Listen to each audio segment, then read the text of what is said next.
politicians, that Larry Lustig now, fortunately, has dedicated himself to tackling. And today in this conference, we're going to start the process of winning these victories. And why we're going to win these victories is very clear. Members of Congress have learned the message. Members of Congress are increasingly hearing from you. And we're very privileged now in the United States Congress to have a lot of members who are fighting on our behalf, who aren't representing AT&T and the cable companies. And our next speaker is someone who is definitely one of our champions now in Congress and one of the leaders of the coming generation. Congressman Keith Ellison was elected to Minnesota's 5th Congressional District.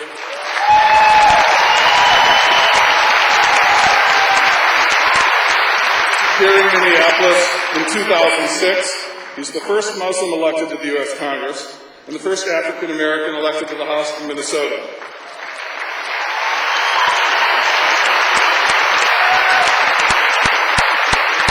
Congressman Keith Ellison is a fierce advocate for social justice. He's beloved here in Minnesota, and I think his treatment by the media is quite telling.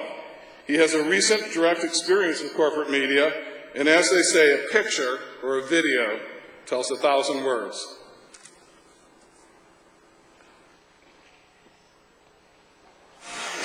All right, history was made last Tuesday when Democrat Keith Ellison got elected to Congress representing the great state of Minnesota.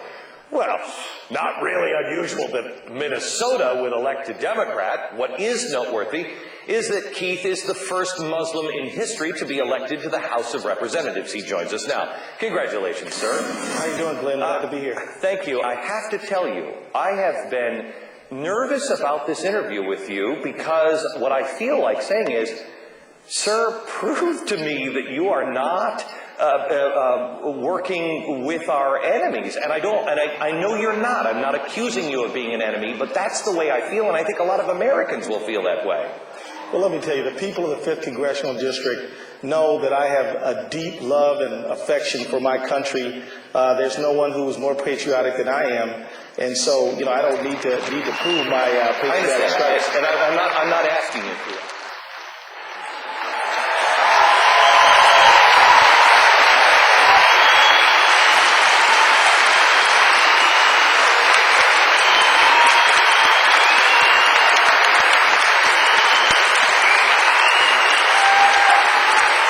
How you guys doing?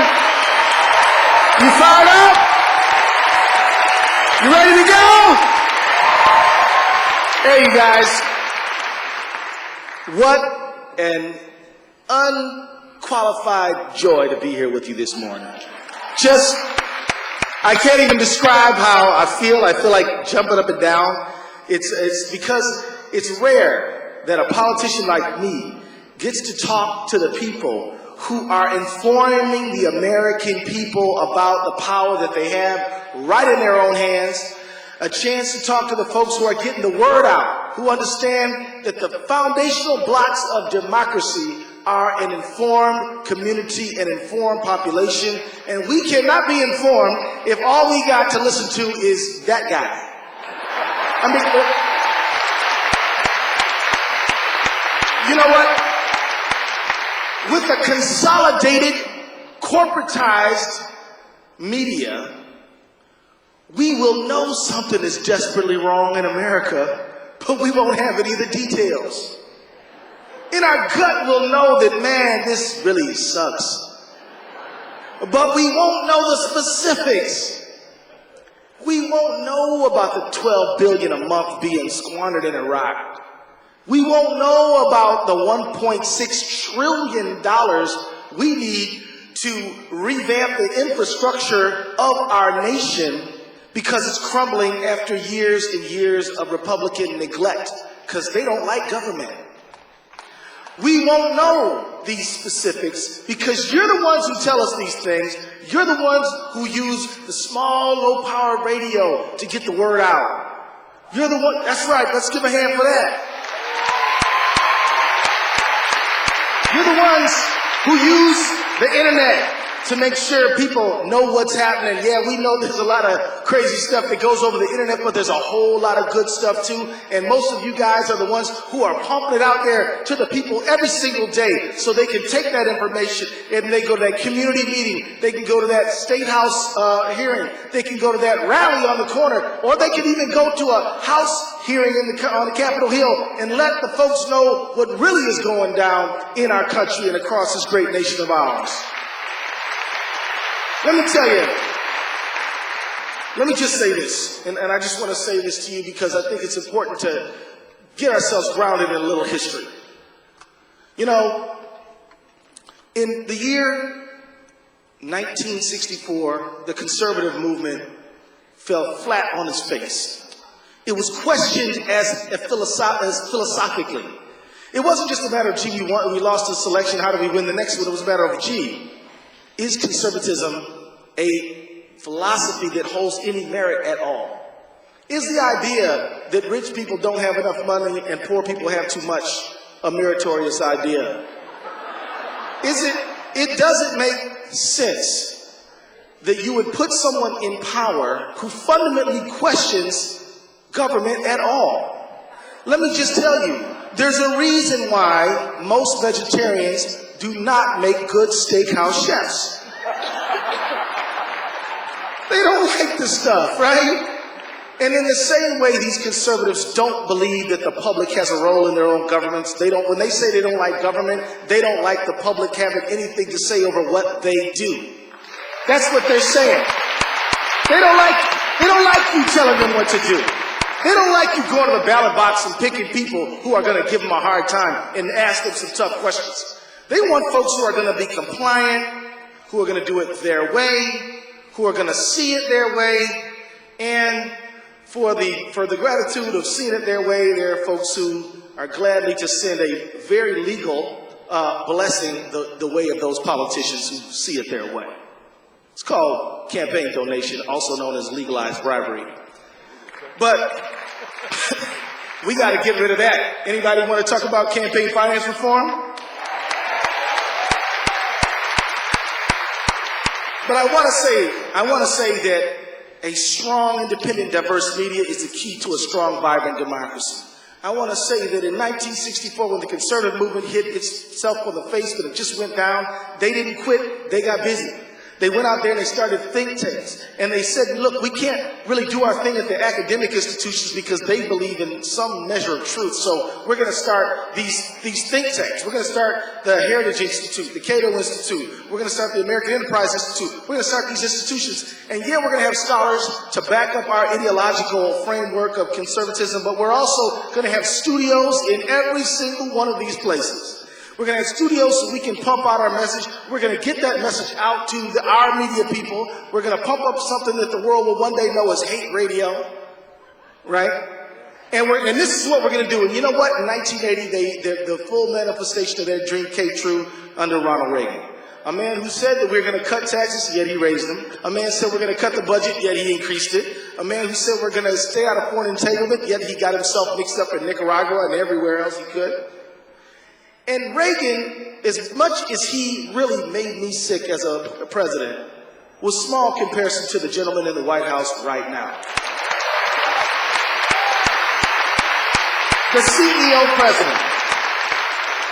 CEO president, whose idea of healthy forests is cutting them down, whose idea of clear skies is making sure they're clear from birds and other wildlife. A president whose idea of media is what? ABC, NBC, CBS, Gannett, and Fox. That's it. That's all we need? Well, right. And so, but don't think it's just Fox, though. Don't think it's just Fox. It's not just Fox. The problem is not even just Fox. The problem is you don't have enough actors out there in the marketplace of ideas, informing the people as to what is really going on. Assuming the people are wise and intelligent, and if they get a diverse diet of news and information and opinion, they will come up with the right answer. That's right. It's a fundamental faith.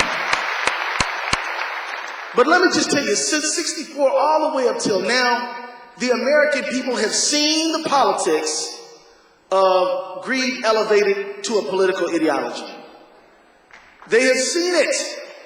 They have seen the idea of America and imperial power fighting wars over oil. How dare those people have our oil under their sand? They've seen these things. They've seen an economy where inequality between the wealthy and the working class is just growing every year, every year, every year. They've seen 30 years of flat wages. And they've seen those paychecks have to take a greater and greater burden. I'm not even talking about inflation. I'm talking about the fact that at your job, because I know many of y'all do media and got another job, right? Is that right? Am I wrong about that? At your job, your paycheck, which is, if the average hourly wage has been frozen for quite a while, has been asked to do more because the employer said, you know what? This healthcare stuff is expensive. You got to take more of it on. Who's been saying, this childcare stuff, we used to give you a break, now you got to carry that. Who's telling you that, you know, we used to have a pension for you, but we're going to do a 401k because I can't worry about your retirement. You understand what I'm saying? Growing inequality. And if you and I are not making any more money, who's making the money? What are they doing with the money once they make it? Well, they use that money to go out and buy more lobbyists. Let me tell you, there's been a little explosion of lobbyists in Washington, and many industries like the telephone industry and the cable industry, they're not trying to make a better product. They're just getting more lobbyists to make people like me do it their way. The only antidote for this problem is you and me. A muscular grassroots movement insisting that the internet stay free and open to the public. The only antidote to this problem is you and me getting busy, motivating our people to take care of business all over this nation, to making sure that low power FM is out there, that we still preserve newspapers. Maybe we should even incentivize regular old, good old paper newspapers, so that, because they are a public good, they do have a social purpose, they do make sure that they fulfill one of the most fundamental purposes encoded in the Declaration of Independence and in the Bill of Rights. It's not a mistake that the First Amendment contains within it freedom of the... That's right, you better know it. Who else has a job listed in the Bill of Rights? Well, lawyers do, right? Lawyers and journalists and lawyers. Because we stand up and fight for the Constitution, right? And so we fundamentally need what you're doing. We got to have you go back out there, go out into the highways and byways of our country, stand up for our Constitution, stand up for our right to be an educated, well-informed population. Because once the people have the information, they know what to do with it. You know that. You trust that. That's why you pump it out there every day, right? So the fact of the matter is look, I think Congress is finally getting it. Sometime in mid-May, the FCC was trying to pass a rule to say, you know what? It's no problem if a big, giant, fat media mogul who already has a bunch of media assets buys even more stuff in the same market. Why shouldn't they have a TV station, a radio station, and a newspaper in the same market so they can give out one message? Cut newsrooms, cut everything else, no more diversity, just singularity. Why shouldn't they be able to do that, said the FCC and their financial backers that pump them out? Like, you know who I'm talking about. Mr. Murdoch, folks like that. And the United States Senate, Democrat and Republican, right, said, no, FCC, that's going a mite too far. No, we really can't do it that way. That would be a big fat no. But they didn't say no. Well, maybe some said no because they really felt it was wrong in their hearts. But I believe there was another group that said no, because politicians tend to see the light when they feel the heat.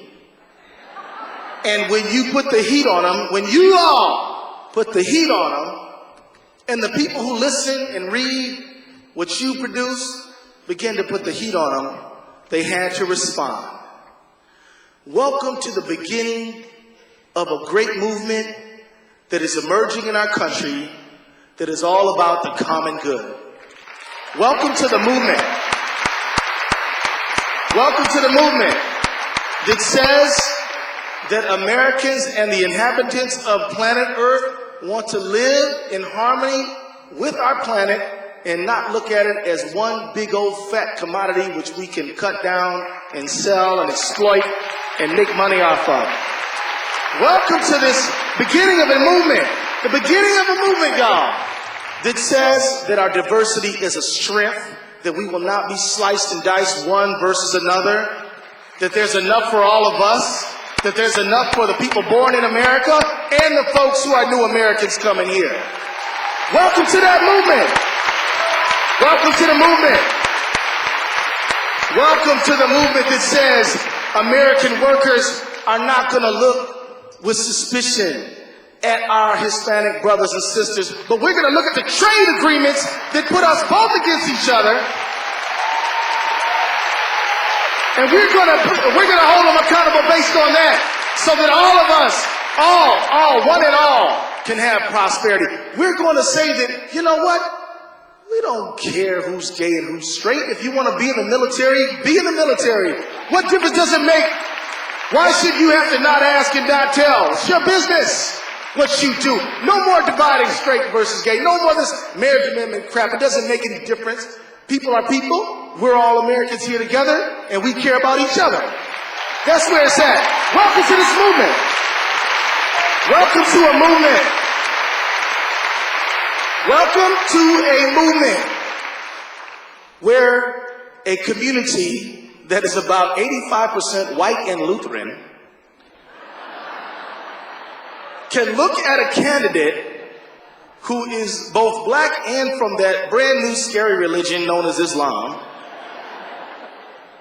and say, you know, if that guy's talking about peace, working class prosperity, and environmental sustainability, we don't give a rip what Glenn Beck has to say. We're going to vote for him anyway. Welcome to that movement. Welcome to that movement. Welcome. You all are the vanguard for the movement for the common good of America. The return to a common good, a time where America is not just returning to some old time. This is not the New Deal. This is not the 60s. This is something brand spanking new. Because while there are periods in American history where we had economic opportunity, much more than we have now, and there are periods of American history where we had a greater embrace of diversity, perhaps than we had now, there's never a time when both existed at the same time. And so you all are looking at a time where the civil rights community is being brought into partnership with white working class folks, one with another, hand in hand, agreeing that we need each other and we have to go forth together to create an America that the forefathers of this country only could dream of and could only have as an aspiration. When they said that all men, and they should have said all men and women, are created equal and endowed by their Creator with certain inalienable rights, among them life, liberty, and the pursuit of happiness, it was an aspiration. It was an ideal. It was something locked up in the heart that could not exist at the moment that it was spoken. But every year, people just like you, don't forget that Frederick Douglass produced a newspaper, y'all. Don't forget the abolitionist movement produced a newspaper. Don't forget that people fighting for social justice always understood that the people have to know, and if they know, they'll understand. Don't you think that Martin Luther King knew that when kids were being sprayed with water hoses, it was on tape and being shot all across this country? He knew that.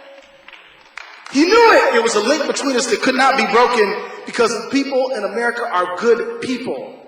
And when their fear overtakes their goodness, then they do bad things. But when their goodness overshadows their fear, and they're standing up courageous and full of heart, they do the right thing. They do the right thing.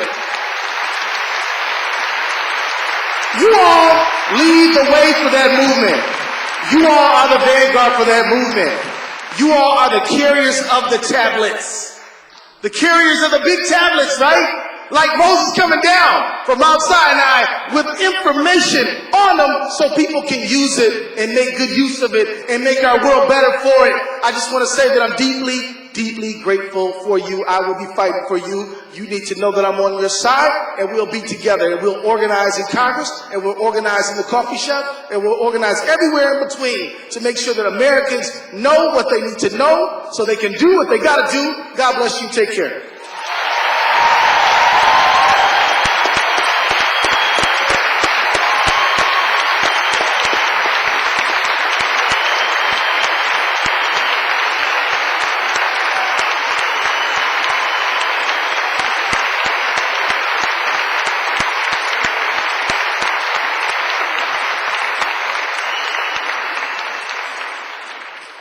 Thanks again to Congressman Keith Ellison and to all our speakers. All a round of applause. I'm going to let you guys get out of here and get this conference started. I just got a couple quick things to tell you before you go. First, I gotta say, Free Press cannot, in fact, endorse any particular political candidate. Yep, sorry. I want to let you know that the next thing that you've got to do right now is to get out of here and get some lunch, make some friends. Sessions start at 1:30 in all the various rooms. There's 10 or 12 things that you have to choose from in that time block alone, so get cozy with your conference programs and start figuring out where you're going to go. We're going to be back here in this room at 8 a.m. tomorrow morning.